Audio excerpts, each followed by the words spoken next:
नमस्ते दोस्तों, स्वागत है आपका द स्टडी इन विलेज में। पढ़ाई जितनी ज़रूरी है उतना ही ज़रूरी है रिवीजन। ठीक है, जितनी ज़रूरी पढ़ाई उतना ही ज़रूरी है रिवीजन। तो मुझे लगता है कि हमको अब मतलब कि जो क्वेश्चन है उनको रिवाइज़ करना चाहिए। जो बैक ईयर के पेपर हैं, जो बैक ईयर के क्वेश्चन हैं, उनके बारे में बातचीत करनी चाहिए। क्योंकि कोई ना कोई क्वेश्चन, जैसे कि यूपी पीसीएस में कोई क्वेश्चन पूछ लिया, ठीक है, अब मान लीजिए यूपी पीसीएस में कोई क्वेश्चन पूछ लिया, उसके बाद क्या हुआ, वही क्वेश्चन आपको उठा के दे देगा बीपीएससी में। ठीक है, तो हम प्रीवियस ईयर क्वेश्चन देखे नहीं रहते, इसलिए हमको नहीं पता होता है कि कौन सा क्वेश्चन पूछने की संभावना है, या फिर क्वेश्चन का पैटर्न क्या, या फिर पेपर का पैटर्न क्या है, कैसे आएगा पेपर, कैसे क्वेश्चन ज़्यादा बनेंगे। तो ये चीज़ हम प्रीवियस ईयर क्वेश्चन के जरिए जान सकते हैं। तो चलिए प्रीवियस ईयर क्वेश्चन की शुरुआत करते हैं। ये वीडियो में पहले हम घटना चक्र की बात करेंगे और ये इसमें भी इतिहास की। ठीक है, इस वीडियो में सिर्फ आपको आज 10 क्वेश्चन ही देखने को मिलेंगे, लेकिन आपको ये पैटर्न सही लगे रिवीजन करने का तो आप मुझे कमेंट बॉक्स में ज़रूर बताएं, ताकि आपकी वीडियो ऐसे ही रेगुलर आती रहे। अगर मतलब वीडियो आपको पसंद आए तो ज़रूर बताइएगा, ताकि ऐसे वीडियो आती रहे। तो क्योंकि अगर कोई भी पेपर देने से पहले उसके प्रीवियस ईयर क्वेश्चन देखना बहुत ज़रूरी होता है, और किसी न किसी एग्जाम में पूछा हुआ क्वेश्चन, जैसे कि मैंने अभी बताया कि यूपी पीसीएस में पूछा हुआ क्वेश्चन बीपीएससी या उत्तराखंड पीसीएस ऐसे में, या आरओ में भी पूछा जा सकता है। तो हमको प्रीवियस ईयर क्वेश्चन देखना बहुत ज़रूरी है, और घटना चक्र से बहुत सारे क्वेश्चन फंसते भी हैं। ठीक है, तो चलिए स्टार्ट करते हैं। मैंने पहले ही बता दिया, इस वीडियो में सिर्फ आपको 10 ही क्वेश्चन देखने को मिलेंगे, और ये भी बताया जाएगा कि कौन से ईयर में कौन से एग्जाम में ये क्वेश्चन पूछा गया है। ठीक है, तो अगर आपको इससे थोड़ा सा बेनिफिट मिले तो आप कमेंट बॉक्स में ज़रूर बताइएगा कि ऐसे वीडियो आपको चाहिए निरंतर या रेगुलर की नहीं चाहिए। आप ज़रूर कमेंट बॉक्स में बताएं। और अगर देखिए इसमें क्या होगा, छोटी छोटी वीडियो रहेगी, 10-15 मिनट या 20 मिनट की वीडियो रहेगी, और आप इसको कुछ काम करते वक्त आराम से रिवाइज कर लें। पता चल जाएगा कि कितने आपके क्वेश्चन सही जा रहे हैं, कितने सही आप जो तैयारी कर रहे हैं वो सही डायरेक्शन में कर रहे हैं या नहीं कर रहे हैं। तो इससे हम मतलब अपने आप को अनुमान लगा सकते हैं। तो चलिए स्टार्ट करते हैं आज का वीडियो। देखिए पहला क्वेश्चन है, एक मिनट, हाँ पहला क्वेश्चन है, ये क्वेश्चन आपका यूपी मतलब लोअर पीसीएस में पूछा गया, यूपी लोअर पीसीएस में पूछा गया है। इसमें क्या है, रॉबर्ट ब्रूसफूट थे, इन्होंने मतलब बताया है कि क्वेश्चन पूछा गया है रॉबर्ट ब्रूसफूट कौन थे। ठीक है, तो आपको इसका आंसर, वीडियो को रोक के इसका आंसर दीजिए, ताकि आपको पता चले कि आप कितना सही डायरेक्शन में कर रहे हैं तैयारी या नहीं कर रहे हैं। फिर उसके बाद इसका आंसर देखिए। तो इसमें ए नंबर पर है भूगर्भ वैज्ञानिक, 2 नंबर पर है पुरातात्विद, और 3 नंबर पर है पूरा वनस्पति शास्त्री, और 4 नंबर पर है इतिहासकार। तो इसका आंसर आप बताइए। चलिए हम इसका आंसर देख लेते हैं। इसका आंसर है, देखिए इसका आंसर है, देखिए इसके अनुसार इंसाइक्लोपीडिया के अनुसार क्या कहा गया है कि रॉबर्ट ब्रूसफूट जो थे ये एक भूगर्भ वैज्ञानिक और पुरातात्विक थे। देखिए भूगर्भ वैज्ञानिक का मतलब क्या है, जो कि भूगर्भ यानी कि पृथ्वी के अंदर जाके जो चीज़ें वस्तुओं को ढूंढते हैं, या फिर उनका अंदर जाके उनका इतिहास जो मतलब उसका खनन करते हैं। या फिर पुरातात्विक या भूगर्भ वैज्ञानिक दोनों वही चीज़ें होती हैं जो कि पृथ्वी के अंदर जाके, भूगर्भ यानी कि पृथ्वी के अंदर जाके उन सारी चीज़ों का जो इतिहास हमको मिलता है उससे जानकारी प्राप्त करते हैं कि हम पहले के लोग क्या पहनते थे, कैसे रहते थे उनके अनुसार। तो उसको ही हम भूगर्भ वैज्ञानिक या पुरातात्विक कहते हैं। तो और इसमें जो ऑप्शन दिया हुआ है वो भूगर्भ वैज्ञानिक भी दिया हुआ है और पुरातात्विक भी दिया हुआ है। तो यहाँ पे आंसर दोनों सही माने जाएंगे, लेकिन इसमें एग्जैक्ट आंसर पुरातात्विक होगा। ठीक है, तो इसके बारे में बातचीत की जा रही है। देखिए क्या कहा गया कि रॉबर्ट ब्रूसफूट 1863 में भारत के पाषाणकालीन बस्तियों के अन्वेषण की शुरुआत की थी। यानी कि 1863 में इन्होंने पाषाण काल के, जहाँ पाषाण काल पाए मतलब रहते थे पाषाणकालीन लोग, वहाँ की इन्होंने अन्वेषण यानी कि खुदाई की और फिर उसकी जानकारी की शुरुआत कर दी थी। तो यहाँ ए और बी दोनों सही हो सकता है। आप बताइएगा आपका ये क्वेश्चन सही है कि नहीं। ये क्वेश्चन यूपी लोअर पीसीएस में पूछा गया है। ठीक है, तो चलिए नेक्स्ट क्वेश्चन की ओर बढ़ते हैं। दूसरा क्वेश्चन ये है, एक मिनट, देखिए दूसरा क्वेश्चन है आपका, एक मिनट, ये बहुत छोटा करना पड़ता है, नहीं तो दिखता नहीं है। दूसरा क्वेश्चन ये है कि कोपेनहेगन संग्रहालय सामग्री में पाषाण कांस्य और लौह युग का त्रियुगीय विभाजन किसने किया था। यानी कि धातुओं के आधार पर पाषाण काल को किसने बांटा था। ये क्वेश्चन आपका यूपी पीसीएस प्री 2010 का क्वेश्चन है, पूछा हुआ क्वेश्चन है। तो इसमें कोपेनहेगन एक मतलब डेनमार्क है, वहाँ की राजधानी है कोपेनहेगन। तो वहाँ एक संग्रहालय बनाया गया है, और वहाँ पे ये कहा गया है कि किसने कहा था कि जो पाषाण काल है वो धातुओं के आधार पर त्रियुगीय विभाजन किया था। जैसे कि ताम्र पाषाण काल, कांस्य पाषाण काल, लौह पाषाण काल। तो किसने कहा था, थॉमसन ने, लुबाक ने, टेलर ने और चाइल्ड ने। आप वीडियो को रोक के इसका आंसर दीजिए, उसके बाद फिर इसका आप आंसर देख सकते हैं कि इसका आंसर क्या है। ठीक है, तो चलिए इसके बारे में बातचीत करते हैं।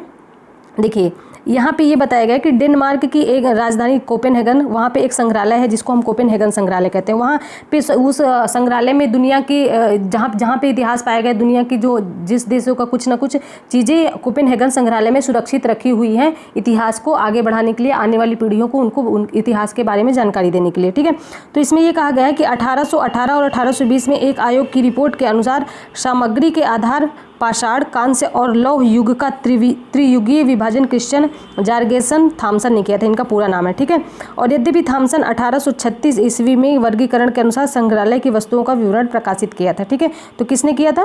थॉमसन ने किया था। ये क्वेश्चन आपका देखिए UPPCS प्री 2010 का क्वेश्चन है। ठीक है, थॉमसन ने।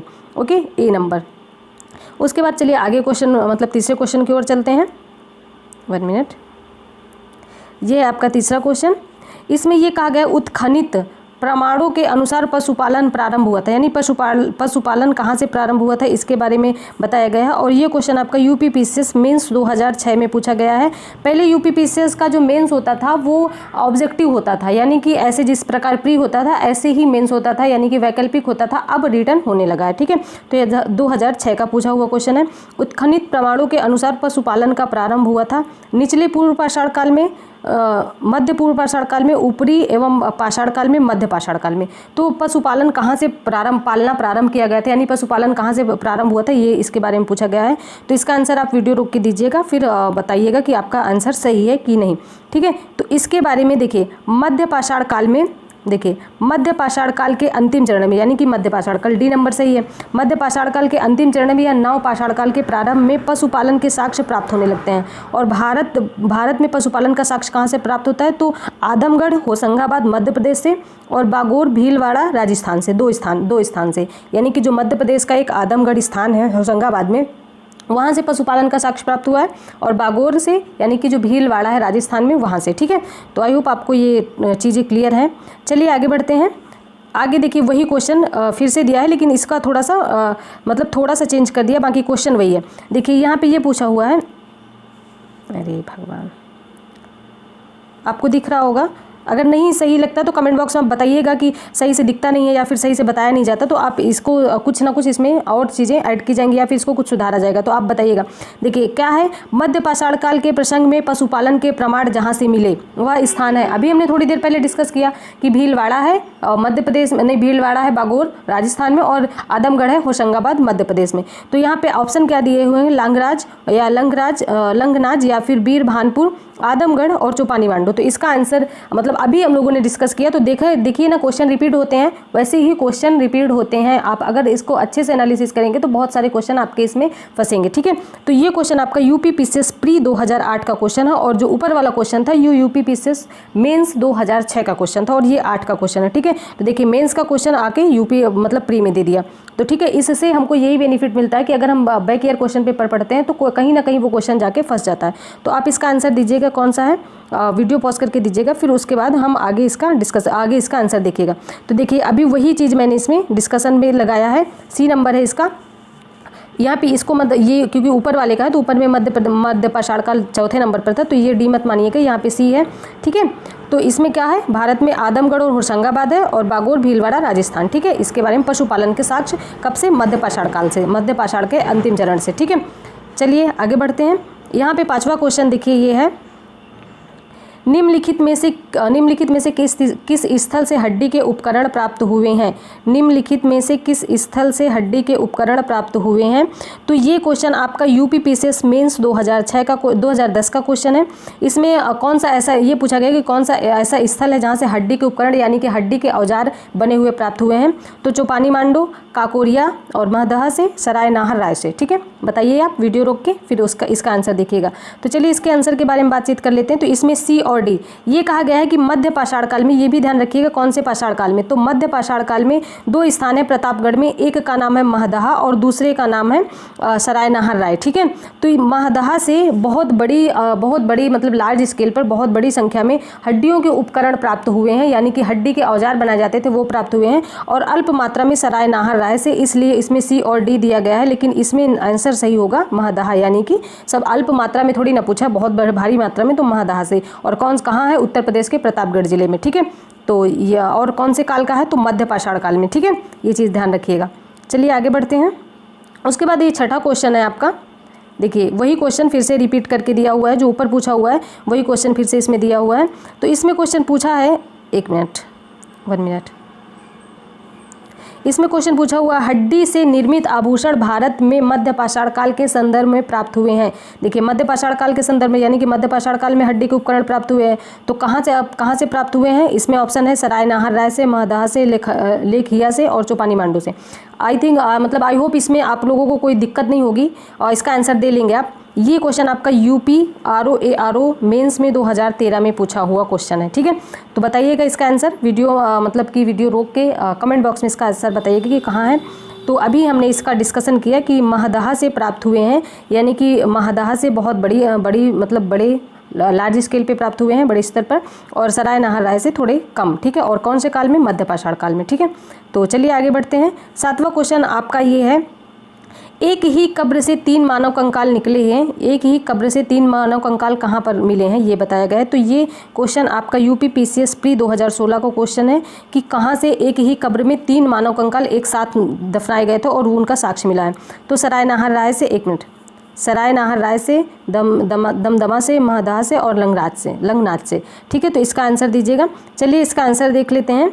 ये है आपका, 1 मिनट, देखिए इसमें क्या बताया गया है कि मध्य गंगा घाटी प्रतापगढ़ जिले में 3 स्थान है, सराय नाहर राय, महदहा से और दमदमा। अभी हमने सराय नाहर राय और महदहा देखा कि यहाँ पे हड्डी के उपकरण मिले हुए हैं, महदहा से ज़्यादा हड्डी के उपकरण मिले हुए और सराय नाहर राय से थोड़ा कम मिले हैं, ठीक है। वहीं एक स्थान है प्रतापगढ़ जिले में उत्तर प्रदेश के, जिसका नाम है दमदमा। तो इसमें इसका लगातार 5 वर्षों तक उत्खनन किया गया इन तीनों स्थल का, जिसमें हमको 41 मानव समाधान मिले, यानी कि 41 कब्रें मिली, जिसमें से 5 कब्रों में समाधान युग्म समाधान, यानी कि 2 लोगों को एक साथ दफनाया गया था, कितने कब्रों में, 5। और फिर उसके बाद जो एक कब्र मिली है, इसमें 3 मानव कंकाल को एक साथ दफनाया गया था, और ये कहाँ है, दमदमा में, ठीक है। तो आप इसके बारे में ध्यान रखिएगा। और बाकी जो कब्रें हैं इनमें से सबको एक कब्र में एक ही लोग को दफनाया गया था, यानी कि 5 कब्र में युग्म समाधान मिले हैं, एक कब्र में आपको 3 मानव कंकाल एक साथ मिले हैं, और बाकी जो कब्रें थी उसमें सबको एक करके दफनाया गया था। कितने मानव कंकाल मिले हैं, 41। तो सराय नाहर, दमदमा और महदहा कहाँ है, उत्तर प्रदेश के प्रतापगढ़ जिले में, ठीक है। तो चलिए आगे बढ़ते हैं। 8वां क्वेश्चन ये है, 1 मिनट, 8वां क्वेश्चन है कि खाद्यान्नों की कृषि सर्वप्रथम प्रारंभ हुई थी, खाद्यान्नों की कृषि सर्वप्रथम प्रारंभ हुई थी। ये क्वेश्चन आपका, 1 मिनट, ये क्वेश्चन आपका यूपी PCS मेंस 2005 का क्वेश्चन है। तो इसमें पूछा है कि खाद्यान्नों की कृषि सर्वप्रथम प्रारंभ हुई थी कहाँ, नव पाषाण काल में, मध्य पाषाण काल में, पूरा पाषाण काल में, या प्रोटो ऐतिहासिक काल में।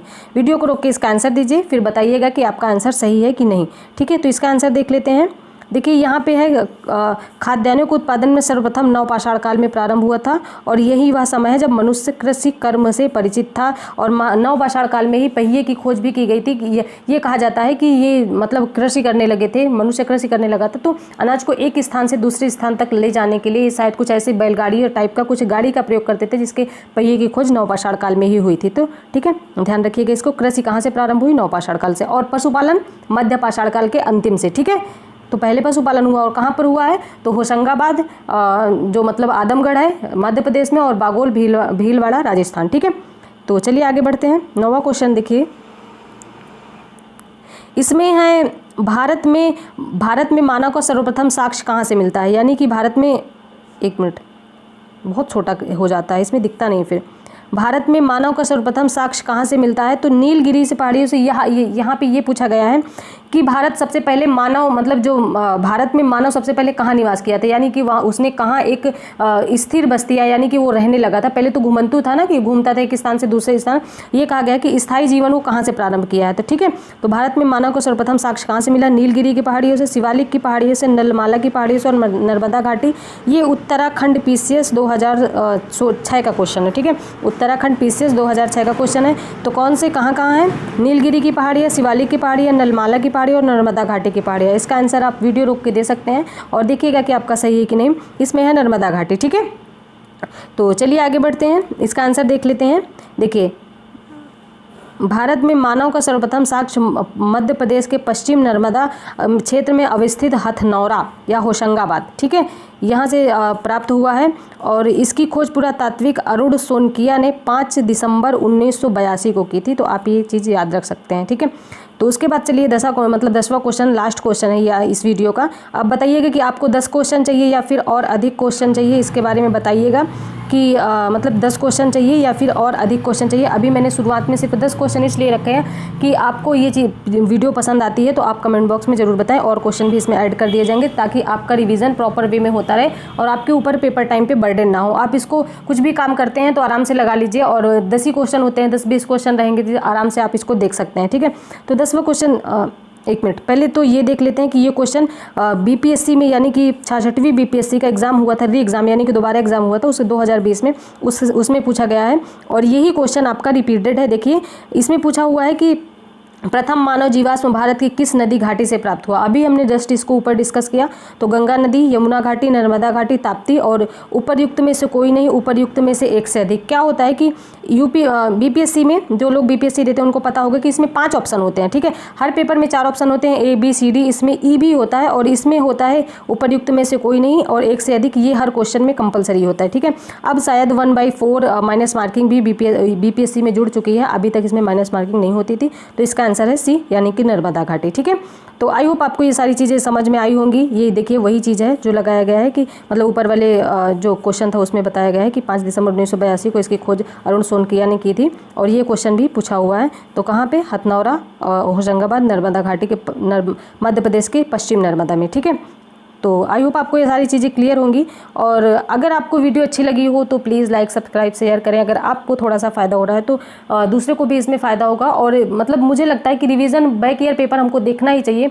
आपको ये पैटर्न कैसा लगा, आपको ऐसी वीडियो चाहिए या नहीं चाहिए, कमेंट बॉक्स में ज़रूर बताएं, या फिर इसमें कुछ और ऐड करवाना चाहते हैं फिर भी कमेंट बॉक्स में बताएं। चलिए ठीक है, अपने और अपने परिवार का ध्यान रखें, अपनी हेल्थ का ध्यान रखें। मिलते हैं नेक्स्ट वीडियो में, धन्यवाद।